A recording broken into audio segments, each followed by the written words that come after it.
Hi everyone, and welcome back to Retro PC. I'm Mike, and today we are taking a look at something really cool. This is a OEM install of Windows 95 for Packard Bell from 1997. If I'm correct, it's from late 1997, like September. And what's really cool about this version of Windows 95 for Packard Bell is its massive emphasis on the internet and as well as its ability to cater to the entire family. And what I mean by that mostly is kids versus adults. And we'll take a look at what I mean there. It's kind of broken down in a way where you can access it differently, like have your kids form of access and have your adult form of access, but very simply done. Now, before we go down that road, back to the internet. 1997, late 1997. Everybody's just getting the internet around this time. I know my family was. We did not have this specific version of Packard Bell's Windows. We had the version prior to this. One or two versions prior. I believe it's the one right before 1996. And that bundle that came with all that software, I've talked about it on this channel. There's a video on the bundle that came with it. I'm very nostalgic about that one.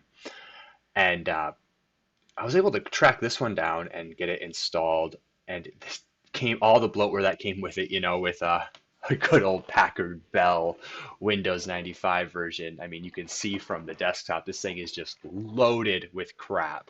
And that crap is what I want to take a look at today with you all. You really just explore what came with your OEM Packard Bell install of Windows 95 with your new Packard Bell desktop machine. Now, first and foremost, again, there is just tons of stuff in regards to internet, all the internet offerings you could possibly want. What's really interesting is this Packard Bell Direct Internet Access. And if you click on it here, it looks like it's a 2-month free offer without having to provide a credit card or any form of payment. It looks like Packard Bell's version of the internet. So if we click on this free offer, it wants to launch internet, but then you'll see here it's through Prodigy. So I don't know much about Packard Bell Direct, but I mean it looks like you're just paying for Prodigy because that's where this goes. And it's,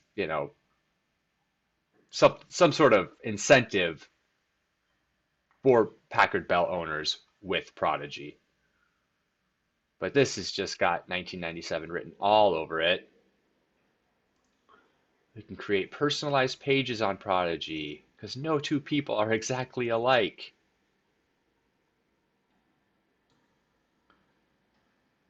Man, look at this image right here. I need to save that. It's just crazy. The little dog with the soccer ball and the computer behind it. There's round the clock service. I never had Prodigy as a kid. My neighbors did though. And I always thought their internet was better than ours because of it. So this is just jumping you through the page. Like everything I just scrolled through, you'll see here is just, these are just page marks. Nothing really, nothing really to see here beyond that. And that's what a lot of these are too. Like if I click on Prodigy directly, of course, look what I'm brought to, the exact same thing. So this and this are the exact same thing. two bloatware shortcuts to the exact same bloatware by our internet. Same is probably true for AOL. Although it looks like AOL is already installed, which is really cool.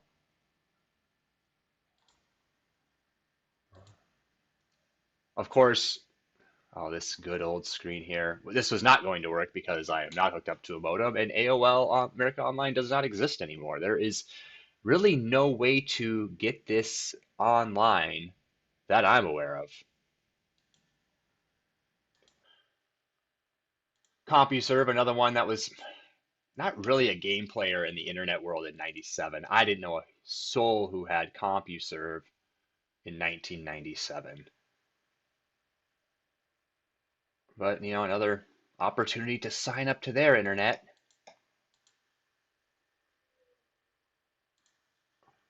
There's this ETV television guide, and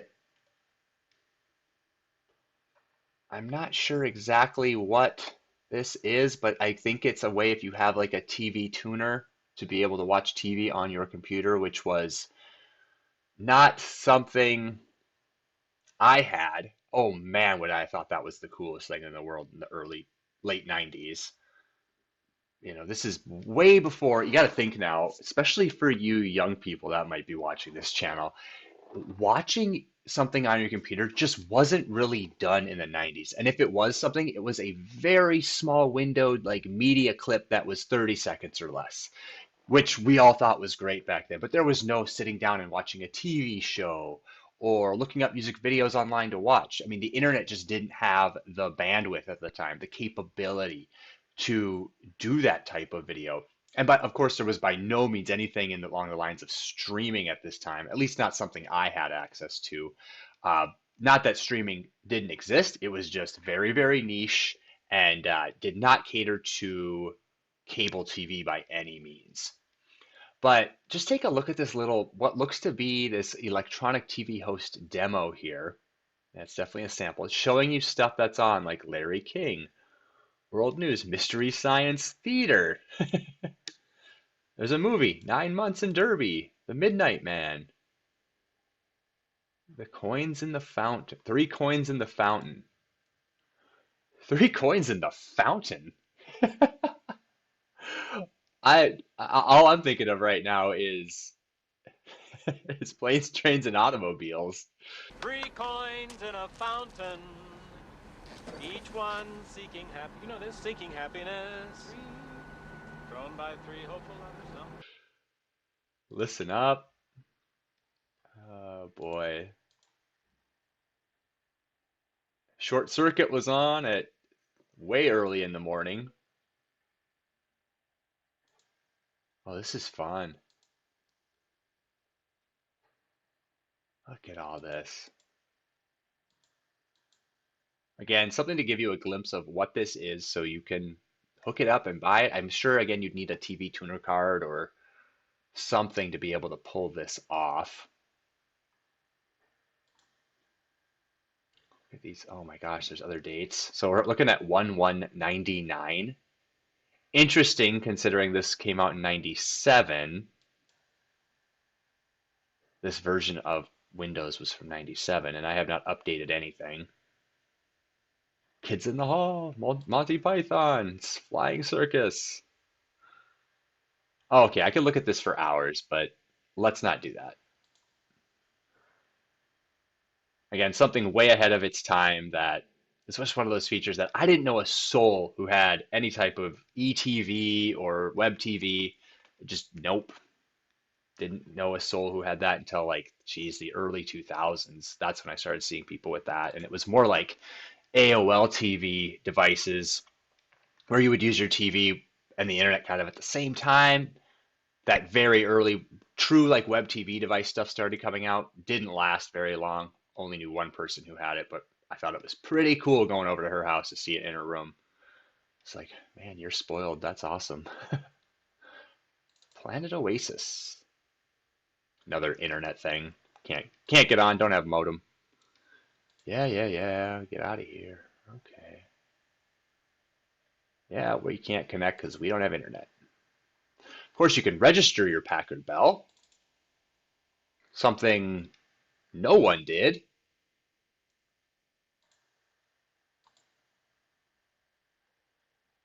You do it online, print and mail, or mail your card. Isn't that the same? Oh, just letting you know. Oh, it's in your computer box. I remember seeing those. I want to print and mail it. Don't have a printer. What about online? Needs to be to connect. Uh, Probably Best Buy here. All right, enough of that. I've already registered. That's what I'm just going to say. Thank you. You're welcome. This here, Microsoft Internet, I mean, these are all you get on this on any Windows build, all these icons here. That's why I kind of skipped over them, of course. Your online services, again, just another folder to what's already on the desktop. Just, again, just the craziest amount of bloatware. Just junk. CyberCoach is pretty interesting. So this is like a kind of a teacher, again, boasting more from the internet because it's all about the internet, but work with Windows, work with your desktop, use your word processor, draw pictures. Let's look at draw pictures. Oh, and it's taking me through a tutorial. I am not doing this right now, by the way, y'all. This is showing me how I can draw pictures with paint. Interesting. That's pretty cool. Of course, there's no way to get out of it. Ah, there we go. Nope, I would not want to keep the current window open. There we go. Just want to get out of here. There we go. Okay, so let's try one more. Listen to an audio CD. Check your CD drive. Insert it. Oh, no. I don't have a CD drive hooked up right now. Let's work with your calculator.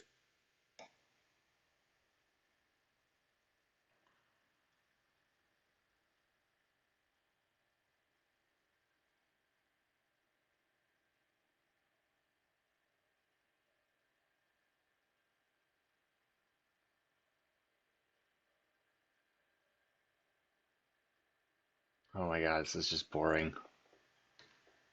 Please let me leave. Yes. No. Thank you. All right, enough of that. Let's take a look at the Packard Bell Support Center here.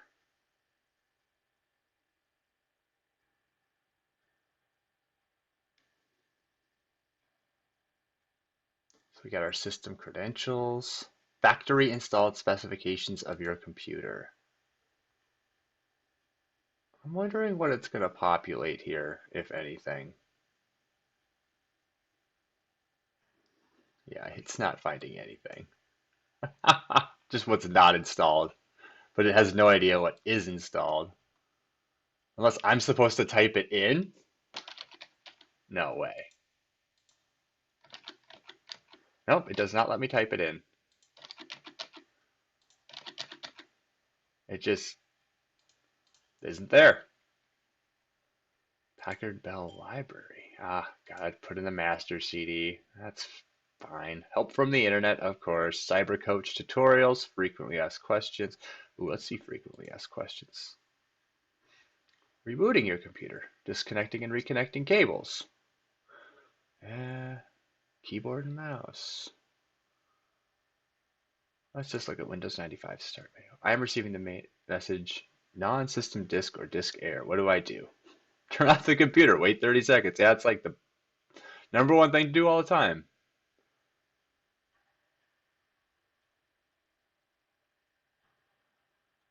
If something is missing. Okay, this is really boring. Let's not waste any more time in that support center.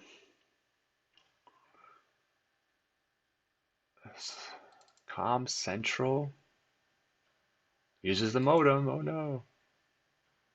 No, I would not. Uh, not much, not a whole lot to talk about here. Let's move on.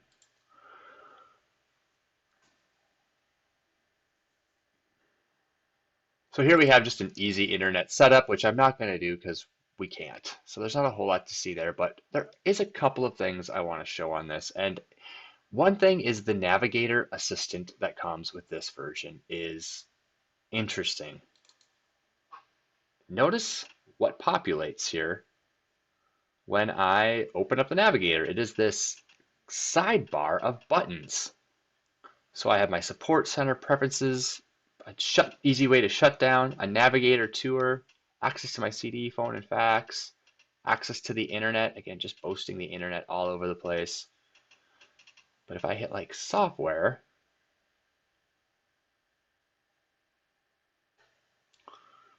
I am brought to this Navigator of the edutainment for kids. That's a bunch of software on here.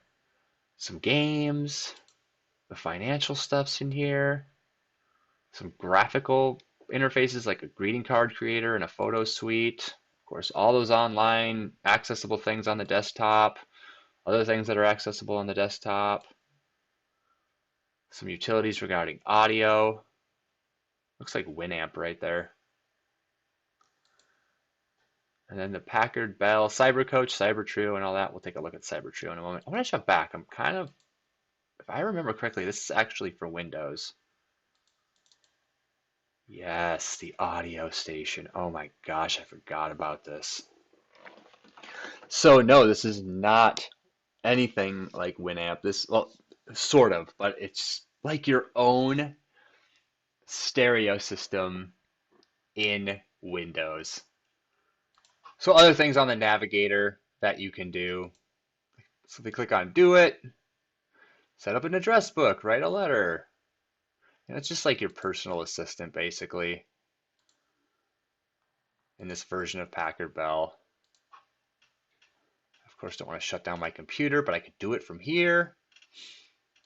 I can go into my preferences. Ooh, I can do a transparent bar. Shadow the desktop. Let's do flash effects. Why not? Oh, I can change the font. We gotta find the best font of the 90s. There it is.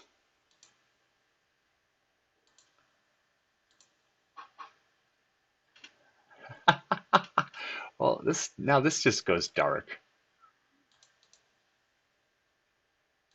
Oh, I think that's one of the settings I did. That looks awful. So let's not shadow the desktop. Let's not go transparent bar. Definitely went Comic Sans though. Gross. So the Cyber Trio. I want to show you this. So there's a couple of modes here. You can definitely set it up a specific way, but if I go just straight to the menu here, I have my kiddos, my basics, and my advanced. Advanced is what we were in right now. That all access to Windows. But if I just go to kiddos, it will reload Windows in this child environment, which is just access to the games and not much else. I mean, I can easily get out of here. I'm sure there's got to be a way to set this up where you can lock it down so a kid couldn't leave here if you added them into this. I mean, that would be my guess. I don't know. But it's kind of cool. Gives them access to some of the basic things that they would want to do, which is play games like Rodent's Revenge. Who didn't love this game and waste countless hours in school playing this stinking game? I know I did. Trying to capture cats. If you haven't played this game, it's very simple. You are just capturing cats, turning them into cheese, eating the cheese, and rinse and repeat every single level. Seems easy. It's definitely not easy. There's some other games in here, and I think what's really cool is there's some real classics in here, like Asteroids, for example. Like this thing came packed with Some fun stuff that I certainly know I would have enjoyed as a kid. I didn't get any of this in my version of Windows for Packard Bell. I mean, we got some good games like Spider-Man Cartoon Maker and a bunch of time-wasting software, but I think I would have taken this any day. All these games over that.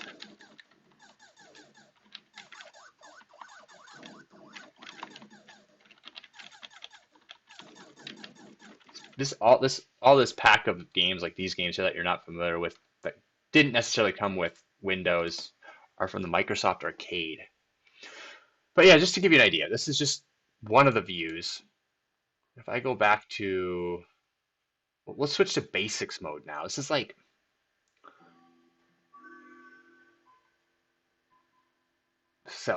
certain safeguarded areas of Windows. That's the best way to put it. I don't know what's safeguarded, to be honest with you, but it must be in like the system, like so you can't get into like the Windows files. Let's see here. Like if I go to C, Windows, I mean, I don't know what's safeguarded. I don't know what they're safeguarding in the basic. Basically, I don't see a difference between basic and the other versions, except for it saying basic mode down here, basics mode. I can easily go to advanced mode, which brings us back to the normal version of Windows that we all used growing up. But nonetheless, it's something else I found pretty cool. You did get Microsoft Word on here. You got a lot of great programs. So instead of just getting like I got like Microsoft's what's the alternative word? Works. MS Works. Um, Lots of better stuff. You had Money, Word 97, Encarta 97. There is still Works 4.0 on here, but I mean, if you have Word 97, why would you not use it? You also got Quicken, which is kind of fantastic. So one last thing I want to take a look at is in the finance and productivity is, of course, Encarta 97.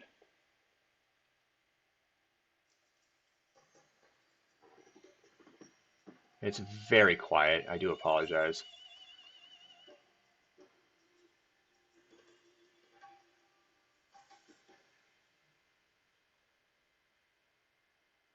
But you did get a copy of this, like most versions of Windows with Packard Bell did back then. I had 96, of course, so that was the most nostalgic to me, but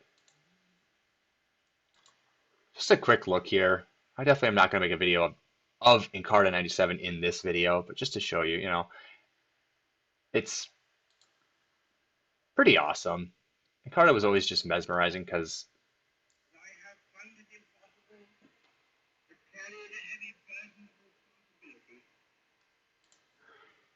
it was just cool. It was just cool back then to be able to play videos and clips. And again, this is the birth of the internet. So Encarta was still very, very much relevant. It was your access to information, access to those video clips. Watching a 30-second video clip was so much fun back then. I know it seems like just the most primitive thing ever now, but it was mind-boggling to be able to watch videos on your computer. There wasn't that association of watching media on your computer back then. It was playing games and doing homework. And Encarta helped out with that. It was an excuse to go on my computer and say, oh, I got to look stuff up for my report. And I just go on Encarta and just dig through the ton, the crazy amount of information that's on these disks. But that is a quick look at this version of Packard Bell from 1997 with all the goodies that came with it. It was really excited about the internet. If anything was more excited about the internet, this was, along with myself. I discovered the internet in a weird way. My parents were on AOL, and I saw that splash screen, of all the different stuff you could do, and I was just like, whoa, what is that? Like, what'd you buy? What program did you buy? And they're like, no, we're on the internet. My parents would be like, we're on the internet, Mike.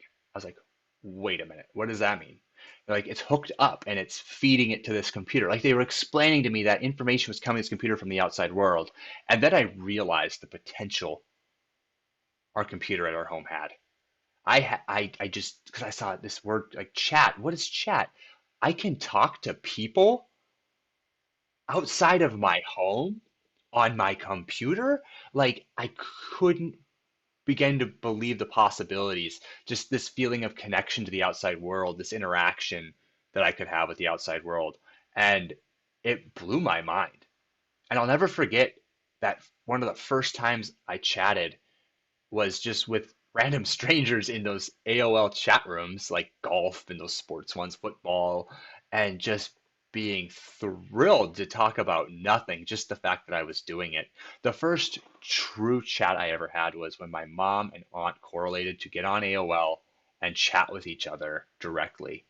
And sitting there watching my mom chat with her sister in Florida while we were in Minnesota was just unbelievable. It changed everything. Because I remember my mom going, "Wow, I'm saving so much on long distance bills." I mean, calling to Florida cost a lot back then. It wasn't just like today where you can call anywhere you want in the world and it doesn't matter.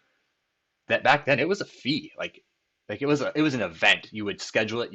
She would go in a back room and tell us all to be quiet. I'm going to be on the phone with my sister for the next 25 minutes because she wanted to get the most out of those minutes. This changed all of that. The internet changed all that. And the fact that we were chatting with each other for free, not for free, but just through a medium like that that wasn't racking up the bill was just unbelievable. You know, it was really just one of the coolest things I could have experienced that you kind of even as a kid knew like this is going to change the world. And it changed my life overnight. I mean, there I was the next day being able to explore and go into the AOL Kids Zone, and I just couldn't believe I was tapped into this world outside my computer. I didn't even know that was possible. It just blew my mind. And it's fun to see something like this, really excited about the internet back then too, because this is what it was like. It was this new world.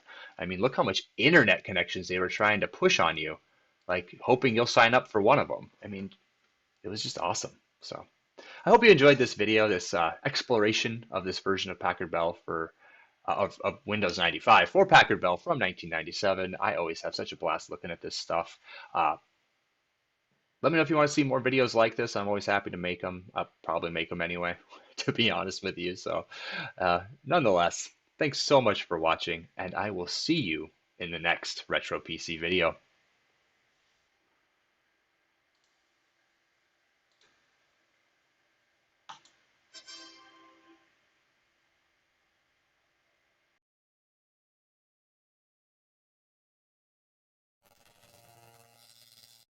Goodbye.